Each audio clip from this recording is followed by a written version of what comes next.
Bonjour, dans cette vidéo, je vous propose de revoir les grandes lignes du premier chapitre de neurophysiologie intitulé Éléments du système nerveux et je vous propose de faire cela à travers une séance de sophrologie. Pour cela, il suffit simplement de s'installer confortablement, donc vous prenez le temps de vous installer. Et une fois cette position confortable trouvée, vous pouvez fixer un point dans votre environnement, le fixer des yeux, en observer peut-être la monotonie, et peut-être que justement ce point de fixation étant assez monotone, peut-être que vous avez finalement envie de fermer les yeux, et vous pouvez fermer les yeux si c'est confortable pour vous, et vous laisser aller à observez votre corps, observez peut-être la circulation de vos pensées, observez les sensations qui sont présentes et peut-être plus particulièrement vous centrer sur les points d'appui de votre corps, les appuis dans sa globalité, les appuis de votre corps sur le support sur lequel vous êtes installé que vous pouvez vous amuser à détailler en prenant conscience des appuis de vos pieds, un petit peu plus haut, conscience des appuis de la région des mollets, puis encore un petit peu plus haut, les appuis de la région des cuisses. En fait, vous accueillez les appuis de vos deux jambes tranquillement et vous continuez ce cheminement à hauteur de votre bassin, conscience des appuis de votre bassin sur le support, un petit peu plus haut, les appuis à hauteur de la ceinture abdominale. Et encore un petit peu plus haut, les appuis de la région thoracique. Conscience donc des appuis de toute la région du tronc, de votre bassin, à vos épaules. Et puis vous cheminez le long de vos bras. Conscience des appuis de vos deux bras, les appuis du premier segment des bras, les appuis de vos avant-bras, les appuis de vos mains, et plus globalement les appuis de vos deux bras, et puis vous pouvez vous porter à présent sur la région du cou, conscience des appuis au niveau de la région du cou, le cou et la tête. Et vous venez de faire un parcours dans l'ensemble de votre corps. Vous venez d'accueillir l'ensemble des points d'appui de votre corps et peut-être que vous pouvez percevoir l'ensemble de ces points d'appui plus globalement et sentir que vous vous posez sur ces appuis, que vous commencez à vous relaxer et justement cette détente, cette relaxation, vous pouvez la laisser s'installer plus profondément en vous en laissant cette détente peut-être s'étirer davantage au niveau de votre tête. Vous sentez la détente à l'arrière de votre tête qui s'étire sur les côtés de la tête au niveau de la région des oreilles, qui s'étire également sur le sommet de votre tête et vous sentez la détente gagner toute la région de votre visage avec peut-être la sensation que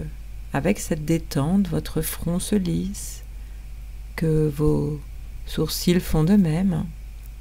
peut-être la sensation que l'espace entre les sourcils s'étire et vous sentez la détente de vos deux yeux, les paupières qui sont relaxées sur vos yeux et à partir de vos yeux relaxés, la détente qui s'étire vers la région des tempes, vers le haut des joues, vers le bas des joues, la détente qui gagne également la région de votre nez, la partie axiale de votre nez, le bout de votre nez, les narines se relaxent. Conscience également de la détente de l'espace entre le nez et la bouche, la détente de la bouche elle-même, ainsi que de la langue, des muscles de la mastication et détente du bas du visage, le bas des joues, le menton, si bien que vous prenez conscience de la détente qui vient de s'installer dans l'ensemble de votre visage, dans l'ensemble de votre tête. Et vous accueillez toute cette détente, la détente de votre tête qui gagne maintenant la région du cou, détente de la nuque, détente de la gorge et à partir de la détente de la région du cou, vous sentez glisser cette détente vers vos épaules et de vos épaules vers vos bras. Et vous accueillez toute cette détente, la détente du premier segment des bras, détente des coudes, des avant-bras, avec peut-être la sensation que tous ces petits muscles, les muscles de vos bras se relaxent, qu'il en est de même pour vos mains, qui se relaxent à leur tour, le dessus des mains, le dessous des mains, donc la paume des mains, et vos doigts se relaxent et vous accueillez la détente de vos deux mains, la détente de vos deux bras et vous continuez à laisser s'installer cette détente dans votre corps, détente à présent de toute la région du tronc. Vous laissez se relaxer toute la région thoracique qui se pose davantage. Vous faites de même pour la région à hauteur de la ceinture abdominale qui se relaxe, le bas du dos, le ventre se relaxe et cette relaxation agréable s'étire vers la région du bassin, détente de toute la région du bassin. Et à partir du bassin, relaxé, à partir en fait de l'ensemble de la région du tronc, relaxé et détendu, vous laissez cette détente continuer naturellement son chemin vers vos jambes et vous accueillez la détente des deux cuisses avec la sensation que les muscles des cuisses se relaxent et que cette détente des muscles à hauteur des cuisses gagne les muscles à hauteur de la région des mollets qui font de même, qui se relaxent tranquillement. Détente également de vos chevilles, de vos pieds, et vous accueillez cette détente très agréable de vos deux pieds, de vos deux jambes, une détente plus globale en fait de l'ensemble de votre corps, vos deux jambes, vos deux bras, et puis toutes les régions axiales de votre corps, le tronc, le cou, la tête. Et vous accueillez toute cette détente que vous venez d'installer vous-même en vous, cette détente que vous pourrez réinstaller quand vous le souhaiterez. En tout cas, vous installez cette détente, vous avez installé cette détente tranquillement et vous accueillez toute cette détente. Et justement, dans cet état de détente, je vais vous proposer de revoir toute la partie du cours qui porte sur les éléments du système nerveux. Et pour cela, vous pouvez tout simplement peut-être vous souvenir du premier paragraphe qui porte sur l'apparition du système nerveux, un paragraphe dans lequel nous avons parcouru brièvement l'histoire de la Terre pour finalement commencer avec une planète où il n'y a pas de vie et pour terminer avec une planète où justement la vie foisonne. Et parmi cette vie, nous avons pu parler de différents organismes, certains de structures prokaryotes, d'autres de structures eucaryotes, et nous avons notamment parlé d'organismes faits de plusieurs cellules qui sont toutes des cellules de type eucaryote,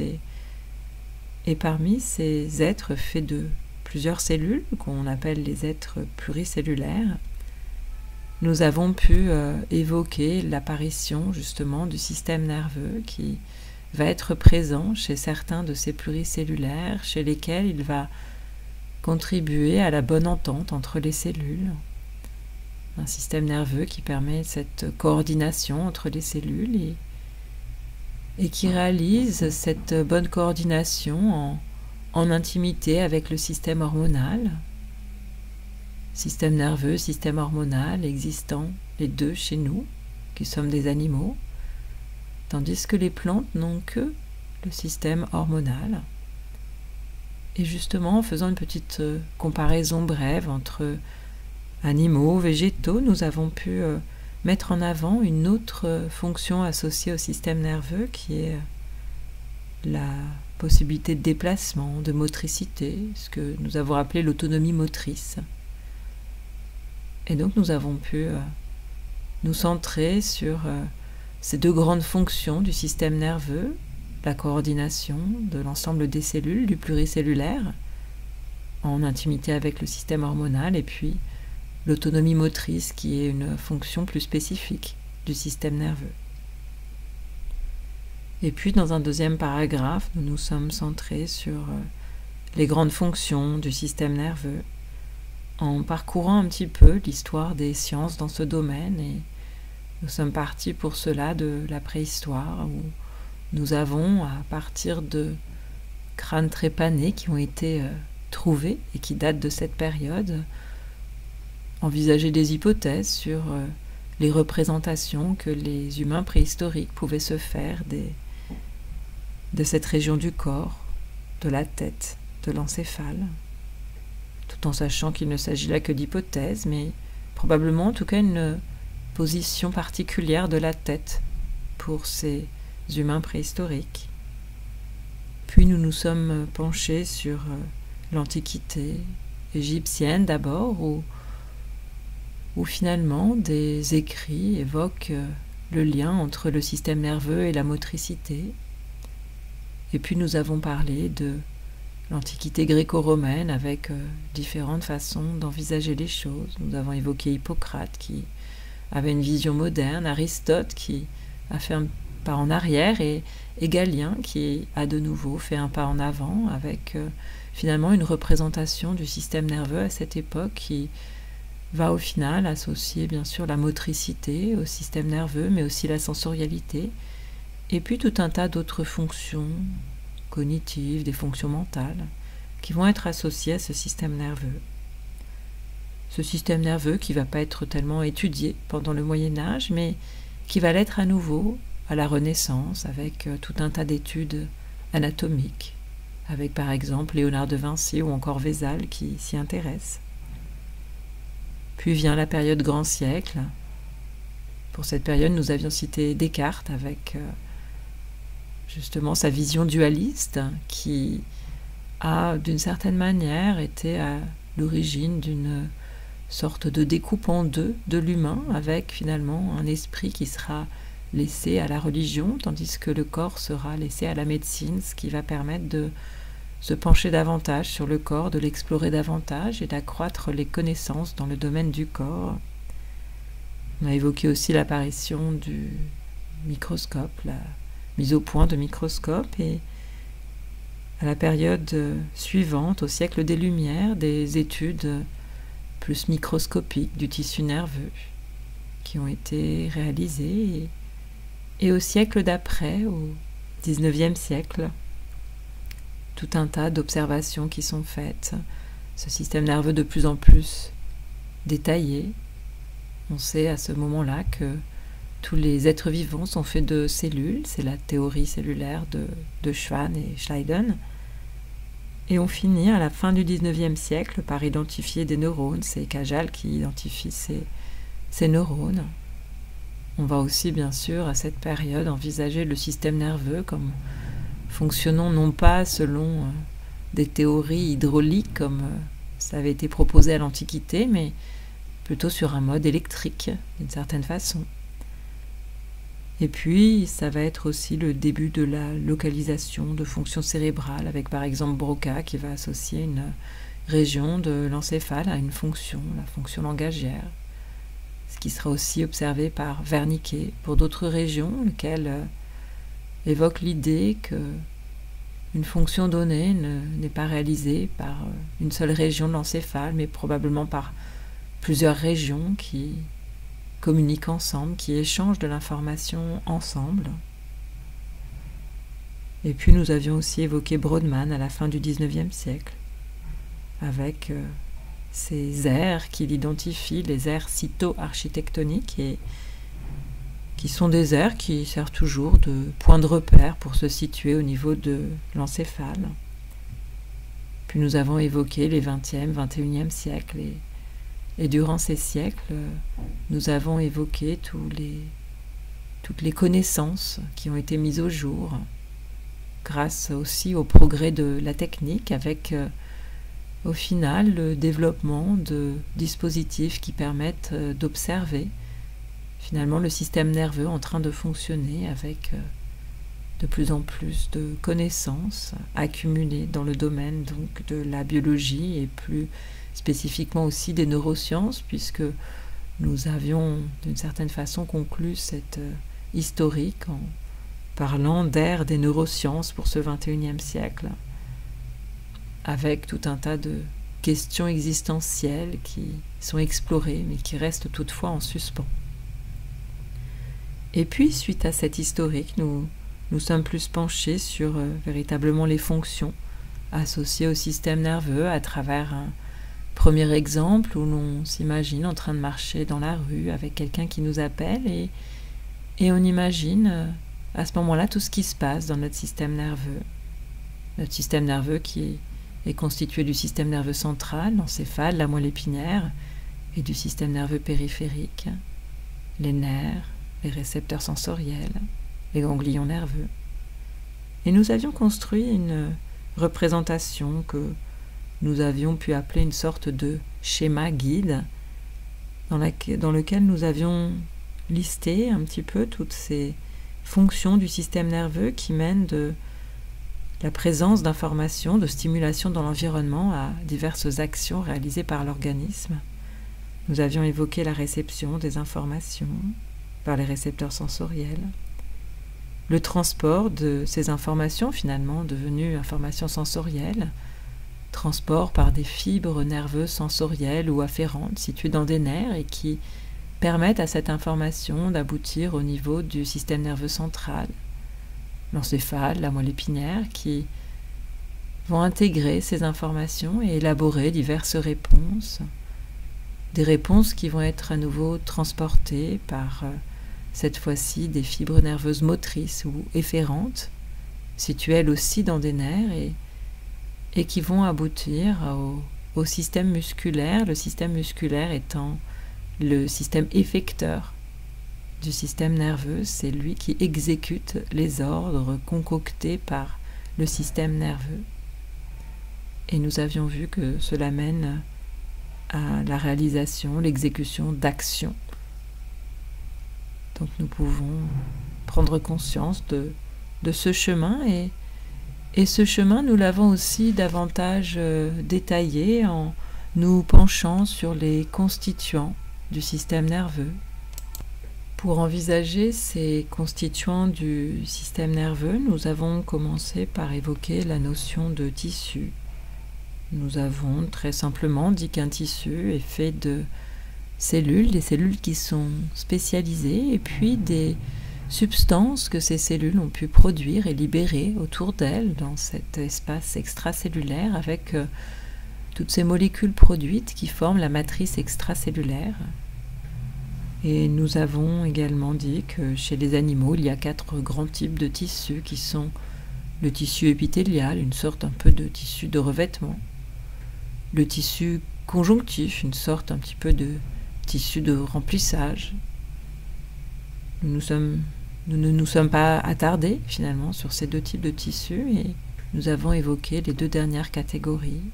le tissu musculaire, le tissu nerveux. Et puis nous nous sommes justement plus penchés sur le tissu nerveux, cela après avoir évoqué brièvement ce que l'on appelle les niveaux d'organisation, qui sont différents niveaux qu'on peut identifier chez les organismes, qui peuvent être étudiés chez les organismes avec le niveau de base qui est celui de la cellule, qui est l'unité du vivant, au-dessous duquel il est possible de descendre pour s'intéresser, étudier les molécules qui constituent les cellules. Et nous avons plus particulièrement évoqué les niveaux sous-jacents, les cellules qui, ensemble, vont constituer les tissus qui, ensemble, vont constituer les organes qui vont constituer les appareils ou systèmes, et ces systèmes qui vont constituer l'organisme lui-même dans sa globalité. Organisme qui est en interaction avec les autres organismes de son environnement, qu'ils appartiennent ou non à la même espèce, et qui est aussi en interaction avec son milieu physico-chimique, et qui s'inscrit dans le temps. Et puis nous avons commencé à détailler les cellules qui constituent le tissu nerveux, qui sont de deux types, les neurones, les cellules gliales. Nous avons commencé par les neurones et nous avons évoqué les trois grandes parties qui constituent les neurones. Le soma, qui peut être vu un peu comme le centre vital de la cellule et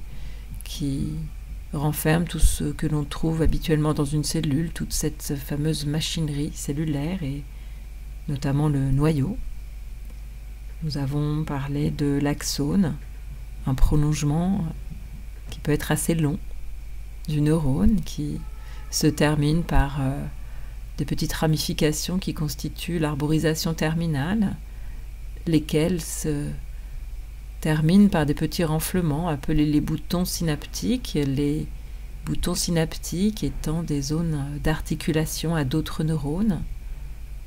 des zones où on peut finalement observer les synapses. Et puis nous avons détaillé certains éléments concernant l'axone qui est unique à son origine, mais qui peut toutefois se ramifier, ramification que l'on appelle collatérale. Et nous avons aussi évoqué l'existence de flux dans l'axone lui-même, puisqu'il contient du cytoplasme, et des flux se réalisent le long de structures qui sont les microtubules qui forment des sortes de rails à l'intérieur même de l'axone, avec certains flux qui sont antérogrades, rapides ou lents, en tout cas qui vont du soma vers l'arborisation terminale, tandis que d'autres effectuent le cheminement inverse de l'arborisation terminale vers le soma. Autrement dit, des flux rétrogrades parce qu'ils se déplacent dans le sens inverse finalement du sens de déplacement des messages nerveux. Nous avions effectivement dit que les messages nerveux se déplacent toujours du soma vers l'arborisation terminale. Et puis, une fois que nous avons évoqué l'axone, nous sommes intéressés aux dendrites, qui sont des prolongements plus petits que l'axone, donc tout un tas de petits prolongements, plus ou moins ramifiés, qui augmentent en fait la surface membranaire du neurone et qui augmentent ainsi le nombre de contacts potentiels qu'un neurone peut recevoir, puisqu'effectivement les informations d'autres neurones vont arriver pour la plupart sur les dendrites d'un neurone, même s'ils peuvent aussi arriver sur le soma, mais les dendrites étant plus nombreuses, augmentant la surface, la plupart des contacts vont se faire sur les dendrites, qui sont des zones d'accueil des informations et au niveau desquelles on va pouvoir aussi parler de contacts synaptiques. C'est à cet endroit que les boutons des axones, de l'arborisation terminale, les fameux boutons synaptiques vont venir s'articuler. Ils s'articulent sur les dendrites, qui parfois peuvent présenter des petites zones un peu compartimentées qu'on appelle les épines dendritiques. Donc nous avions évoqué ces neurones et ensuite, pour évoquer un peu la diversité des neurones, nous avons envisagé des façons de classer les neurones et nous avons retenu deux critères: la forme ou le nombre de prolongements des neurones, et nous avons pu parler de neurones multipolaires, bipolaires, unis ou monopolaires, et puis des neurones pseudo-unipolaires. Nous les avons représentés et puis nous avons évoqué un deuxième critère, un critère fonction qui nous a permis d'identifier des neurones qualifiés de neurones sensoriels, d'autres qualifiés d'interneurones et d'autres encore de motoneurones. Et nous avons pu, suite à cette exploration, refaire notre schéma guide, constater que les récepteurs sensoriels sont des extrémités de neurones sensoriels, des extrémités périphériques de neurones sensoriels de premier ordre, des neurones qu'on peut aussi appeler neurones ganglionnaires ou encore neurones ou cellules hantées, et qui sont de type pseudo-unipolaire pour la plupart, en tout cas pour une grande majorité. Et nous avons vu que la fibre nerveuse de ce neurone pseudo-unipolaire est finalement une fibre sensorielle. C'est elle qui transporte dans les nerfs les informations nerveuses jusqu'au système nerveux central, où se trouvent des neurones multipolaires qui accueillent cette information, les interneurones qui accueillent cette information, qui peuvent la transmettre à d'autres interneurones, et qui peuvent aussi bien sûr la transmettre à des motoneurones qui sont dans le système nerveux central, mais dont l'axone le quitte, et l'axone du motoneurone va constituer une fibre nerveuse motrice ou efférente qui transporte les ordres moteurs vers le système effecteur, vers les cellules des muscles qui vont réaliser ensuite les actions. Nous avions également ajouté quelques remarques concernant ce schéma guide qui vaut pour le système nerveux somatique, un système nerveux qu'on peut qualifier de volontaire, puisqu'on peut en recruter volontairement les effecteurs qui sont les muscles striés squelettiques, contrairement au système nerveux dit autonome ou végétatif dont les effecteurs sont d'autres muscles, muscles lisses, muscles cardiaques. Et puis nous avions aussi évoqué le fait que les somas des neurones sensoriels de premier ordre, de ces neurones de type pseudonipolaire, sont regroupés dans des ganglions nerveux, dans le système nerveux périphérique. Et puis nous avions évoqué quelques remarques concernant les neurones. Les neurones dont le nombre diminue au cours de la vie, même si quelques-uns peuvent apparaître à travers un phénomène de néoneurogenèse qui reste assez limité. Les neurones diminuent, mais le plus important n'est pas le nombre, le plus important c'est davantage la plasticité des neurones, la plasticité du tissu nerveux qui va contribuer à modeler les réseaux de neurones, modeler les chemins nerveux à un niveau local seulement, puisque les grandes lignes de communication, les grands chemins nerveux se mettent en place au cours du développement, sous le contrôle des gènes essentiellement. Néanmoins, nous avons évoqué cette plasticité, et puis également la gourmandise des neurones, qui aiment le dioxygène et le glucose d'une certaine façon, en tout cas surtout qui ont besoin de ressources énergétiques qui doivent leur être apportées puisqu'ils ont besoin de maintenir leur structure, les neurones étant microscopiques mais étant des cellules assez longues, ayant de longs prolongements, donc ayant quand même un certain volume. Et nous avions évoqué par exemple le fait que le tissu nerveux, qui représente 2% de la masse corporelle, consomme 20% de dioxygène. Et nous avions terminé ainsi avec les neurones, et ensuite nous nous sommes penchés sur les cellules gliales. Et pour nous représenter les cellules gliales, qui sont un petit peu plus nombreuses que les neurones, mais pas tellement plus, entre 1 et 2 fois plus, eh bien nous avons évoqué l'étymologie du mot glial qui vient de glu, qui vient donc du mot colle, et nous avons pu tout simplement nous forger une représentation très simple du tissu nerveux à travers l'image d'un cookie dont les pépites de chocolat symbolisent les neurones et dont la pâte symbolise les cellules gliales, et qui a justement cette sorte un peu de rôle de glu en fournissant un soutien aux pépites de chocolat. Et nous avions dit qu'un cookie avec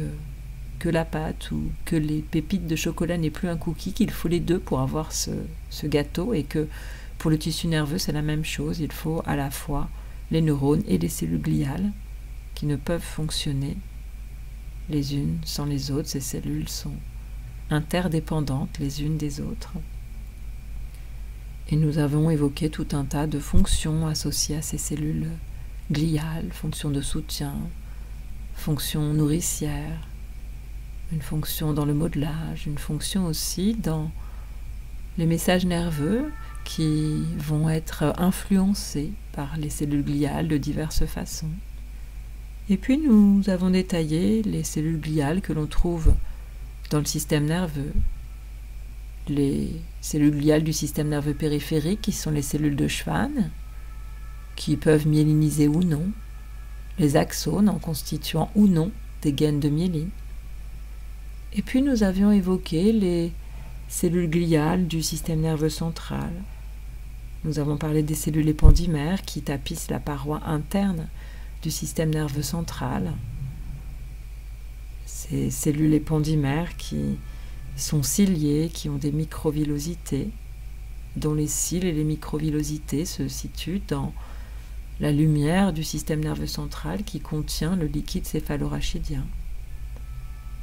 Nous avons aussi évoqué que ces cellules épandymères, pour certaines, situées en dessous des cellules épandymères spécialisées dans le tissu nerveux, peuvent se différencier en d'autres cellules gliales, ou voire même parfois en neurones au cours du processus de néoneurogénèse qui reste toutefois limité. Puis nous avions évoqué les oligodendrocytes qui peuvent méliniser les axones. Puis nous avions évoqué les astrocytes en forme d'astre, en forme d'étoile, avec leurs nombreux prolongements qui assurent tout un tas de fonctions vis-à-vis des neurones, et nous avions plus particulièrement insisté en les représentant sur certains de ces prolongements qui peuvent constituer la barrière hémato-encéphalique qui isole le sang du tissu nerveux, qui réalise un contrôle dans les échanges entre le sang et le tissu nerveux. Et nous avions aussi évoqué certains prolongements de ces astrocytes qui collectivement forment la pia limitans, qui correspond à la surface externe du système nerveux central. Et enfin, nous avons terminé avec les microgliocytes, qui sont en fait des cellules immunitaires présentes dans le tissu nerveux qui surveillent ce tissu nerveux de façon à ce que tout s'y passe bien, à ce qu'il n'y ait pas de pathogènes, par exemple, qui s'y installent. Et nous avions donc ainsi pu finir le cours en observant donc une image dans laquelle